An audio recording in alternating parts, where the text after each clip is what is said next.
अवधूत चिंतन श्री गुरुदेव दत्त. श्री स्वामी समर्थ. सर्व स्वामी भक्तांचे आपल्या भक्तिमय चॅनलवर स्वागत आहे.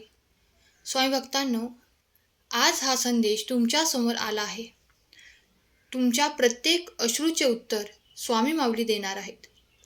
आज स्वामी सांगत आहेत, आज जरी या संदेशाकडे तुम्ही दुर्लक्ष केले तर परत शोधून सुद्धा तुला सापडणार नाही. आयुष्यभर फायदा होईल, आनंदाची तुला बातमी मिळेल. स्वामींचा इशारा दुर्लक्ष करू नकोस. मोठे संकट टळून जाईल. होय बाळा, या जगात सरळ असणे वाईट नाही, पण जर तुम्ही गरजेपेक्षा जास्त भोळे असाल तर हीच निरागसता एक दिवस तुमच्या सर्वात मोठे नुकसान करेल. या जगात सर्वाधिक धोका त्यांनाच मिळतो ज्यांचं मन सर्वात स्वच्छ असतं. लोक तुमचा वापर करतील, तुम्हाला फसवतील आणि तुमच्या मेहनतीचं पूर्ण फळ दुसरंच कोणीतरी घेऊन जाईल. आज मी तुम्हाला असे गोल्डन रूल सांगणार आहे, जे तुमचे विचार, तुमचे वर्तन आणि तुमचे संपूर्ण आयुष्य बदलू शकतात. या नियमांमध्ये जी जुनी ताकद आहे ते रोज तुम्ही वापरू शकता. जे राजे युद्ध खेळताना आणि नेत्यांना बाकी जगापासून वेगळे बनवत होते, तर लक्ष देऊ नका आणि स्वतःला एक स्मार्ट, स्ट्रॉंग आणि चांगल्या पर्सनॅलिटीचे निश्चय व्यक्तिमत्व बनवा. त्यामध्ये बदल करण्यासाठी तुम्ही तयार असाल आणि चॅनलवरती नवीन असाल तर चॅनलला सबस्क्राईब करा, व्हिडिओला लाईक करा. आपली कमजोरी सगळ्यांना दाखवू नका, नाहीतर लोक तुमचा फायदा घेतील. या जगात प्रत्येकाच्या चेहऱ्यावर हसू असतं, पण प्रत्येक हसण्यामागे काहीतरी नियती असते. जर प्रत्येकाला तुमच्या वेदनांबद्दल सांगाल तर बहुतेक लोक फक्त ऐकतील, पण समजून कोणीच घेणार नाही. काही लोक तुमच्या अडचणीला हत्यार बनवतील आणि वेळ आल्यावर त्याचाच वापर करून तुम्हाला खाली पाडतील. लक्षात ठेवा, जगाला फरक पडत नाही की तुम्ही आतून किती खरे आहात. त्याला फक्त बाहेरून एक कमकुवत व्यक्ती हवा असतो, ज्यावर दबाव टाकला जाऊ शकतो, ज्याचा फायदा घेतला जाऊ शकतो.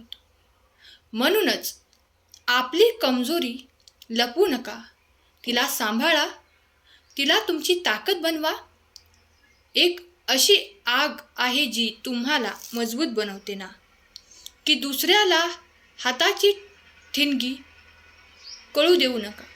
प्रत्येक गोष्ट सगळ्यांना सांगू नका. प्रत्येक वेदना प्रत्येकासमोर मांडू नका, कारण जेव्हा लोकांना कळेल की कोणते बटन दाबून तुम्हाला मोडले जाऊ शकते, तेव्हा विश्वास ठेवा, तेच बटन लोक दाबतील. मजबूत दिसणं दिखावा नाही, हे गरजेचे प्रोटेक्शन आहे. सहमत असाल तर लव यू गॉड टाईप करा आणि आपल्या 5 मित्रांना संदेश शेअर करा.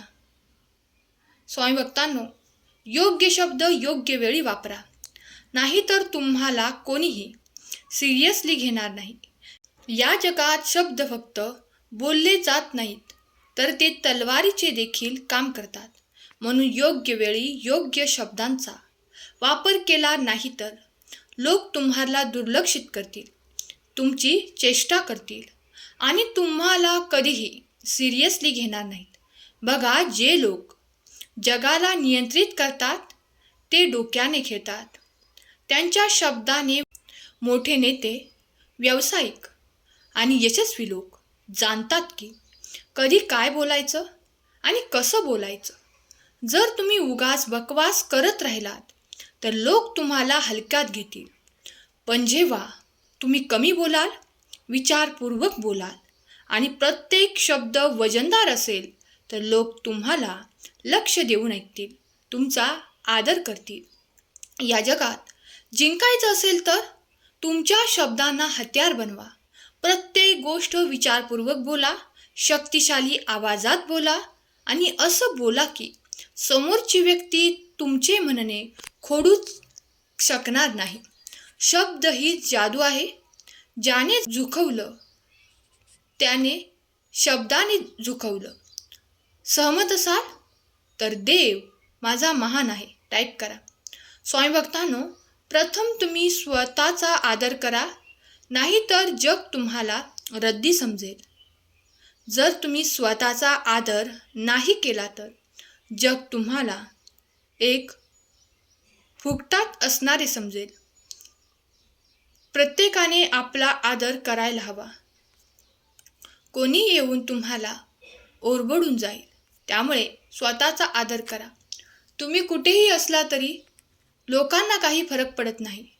तुम्ही कितीही चांगले आहात, किती मेहनत करता किंवा तुमचं हृदय किती मोठं आहे, जर तुम्ही स्वतःला कमकुवत दाखवलं तर, तुम्ही इतरांसमोर तुमचं मूल्य कमी केलं तर लोक तुम्हाला कचरा समजून बाजूला करतील. जगात सर्वात मोठे सत्य हेच आहे. तुमचा रिस्पेक्ट आधी तुमच्यापासून सुरू होत असतो. जेव्हा तुम्ही स्वतःला कमी लेखता तेव्हा लोक तुम्हाला आणखी खाली पाडू लागतात. म्हणूनच जाऊ दे जगाला, स्वतःचा आदर तुम्ही स्वतः करा. होय स्वामी भक्तांनो, लोकांचे गुलाम तुम्ही बनू नका. या जगात तेच लोक राज्य करतात जे स्वतःचा रिस्पेक्ट करतात, स्वतःचा आत्मसन्मान जपतात. स्वतःला बदलण्यासाठी आपल्याला आपल्या सवयी बदलाव्याच लागतात आणि आपले प्रत्येक स्वप्नांना उजाळी देण्यासाठी आपल्याला मेहनत करावी लागते. आणि ती मेहनत जर आपण प्रामाणिकपणे करू तर आपल्याला यश हे मिळतंच. लोकांसमोर तुम्ही झुकू नका. लोकांचे गुलाम तुम्ही बनू नका. स्वामी भक्तांनो, निगेटिव्ह प्रश्नांना चालाकीने हाताळा. रागाने वाहून जाऊ नका. जेव्हा तुम्हाला कोणी टोमणे मारतो, तुम्हाला भडकवणारे प्रश्न विचारतो, तेव्हा तुम्ही काय करता? तुम्ही रागाने भितरून जाता, आग बगुला होऊन जाता, उलट ओरडू लागतात. हो, तेथेच तुमचा गेम संपला. कारण रागात तुम्ही विचार करण्याची शक्ती गमावून बसतात आणि समोरची व्यक्ती तुम्हाला तिथेच हरवून देते. बघा, खरी चालाकी रागाने उत्तर देण्यात नाही तर खेळ फिरवण्यात आहे. जगातील सर्वात मोठे नेते, मोठे व्यावसायिक आणि यशस्वी लोक कधीही नकारात्मक प्रश्नांवर भडकत नाहीत. उलट हसतात आणि असं उत्तर देतात की समोरच्याची पुन्हा बोलण्याची हिंमत होत नाही. रागाने उत्तर देणारे हरतात, पण डोक्याने खेळणारे जगावर राज्य करतात. सहमत असाल तर मी सहमत आहे टाईप करा आणि हा संदेश तुम्ही आपल्या प्रियजनांना शेअर करा. स्वामी भक्तांनो, स्वार्थाशिवाय कोणीही तुमचं सख्ख नाही. हे सत्य लवकर समजून घ्याल तितकंच चांगलं. जर तुम्हाला वाटत असेल की लोक तुम्हाला कोणत्याही स्वार्थाशिवाय सपोर्ट करतील तर विसरून जा. या जगात फुकट कोणाचं नसतं. प्रत्येकजण आपल्या फायद्यासाठी तुमच्याशी जुळेल आणि जेव्हा त्याचं काम पूर्ण होईल तेव्हा तुम्हाला असं सोडून देतील जसं तुम्ही कधी त्यांच्या आयुष्यात होताच नाही. असं समजू नका की लोक तुमचं भलं करतील. भगवंतावर विश्वास ठेवा, लोकांवरती नाही. कारण हे जग स्वार्थी आहे. स्वार्थाशिवाय हे जग चालत नाही. पण भगवंत आपल्या प्रिय भक्तांच्या पाठीशी कायम असतात. दिगंबरा दिगंबरा श्रीपाद वल्लभ दिगंबरा, दिगंबरा दिगंबरा श्रीपाद वल्लभ दिगंबरा. स्वामी माऊली तुमच्या सर्व चांगल्या इच्छा पूर्ण करोत, तुम्हाला सुखात ठेवोत. ही स्वामी माऊली चरणी प्रार्थना केलेली सेवा स्वामींचरणी अर्पण करते. आजचा हा संदेश शेवटपर्यंत ऐकल्याबद्दल धन्यवाद. श्री स्वामी समर्थ.